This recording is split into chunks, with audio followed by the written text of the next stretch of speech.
Coach, can you go ahead and start us off with the tough 2-point loss to Washburn today?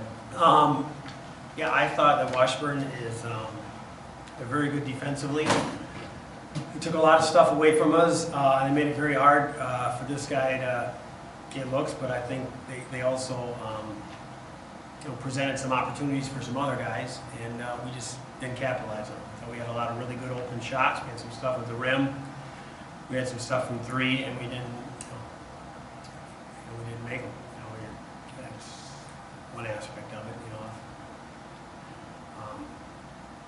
And then I thought that we struggled defensively. In a grinder of a game, it looks like it's this defense. It became a little bit of a pace. The score was a little bit more indicative of the pace than the actual defense being played on our part. I mean, they shot 60-some%, 64% in the second half, and we couldn't get a stop when we needed it. And you talk about offense struggling, and it definitely is. But our defense was horrendous. Really, when we needed it to be, when we needed it the most.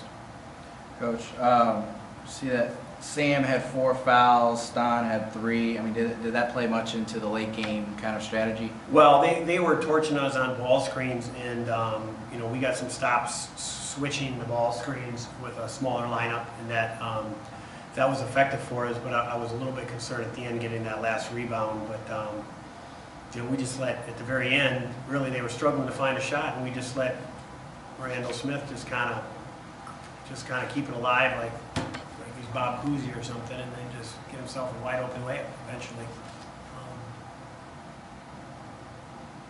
Cory, another huge night out of you, 33 points. We kind of saw near the end of the game, you were kind of calling for the ball. You were kind of feeling it, as opposed to the 1 for 9 shooting for the team in the first half from behind the arc. And then in the second half, you guys shot 6 of 15.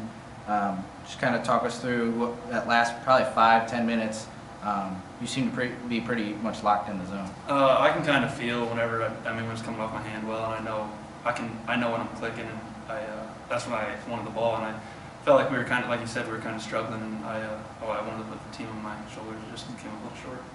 Coach, that last second shot, we all know. I think everybody in the gym knew that Cory was probably going to try and get the ball. Was LJ the second option or third option on that play? Yeah, LJ was the bait in some ways,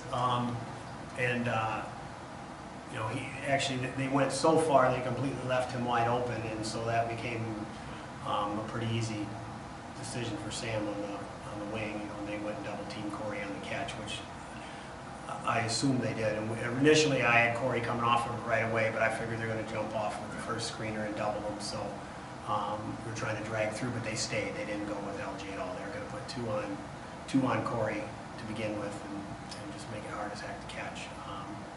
LJ got himself it was a good look for him, and actually from my angle, I thought it was going in.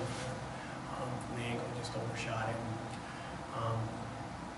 I prefer obviously that Cory had the ball in that situation, but again, you don't know where he's going to have to get it with less than 2.5 seconds to go in order to make that happen. Cory, on the bright side, career accolade for you, 1,000 career points. We know you're a ginormous team player, but what does that feel for you to reach 1,000 points essentially in 2 years here at Lindenwood? It's a nice accomplishment. I think it testifies to the hard work I put in, and the confidence my teammates have had in me to take quite a few shots. And I'm lucky to be healthy to play that many games and be healthy for 2 years to be able to get that. All right, well guys, tough loss tonight. Hopefully you guys can bounce back and get 4 days. All right, thank you. Thanks.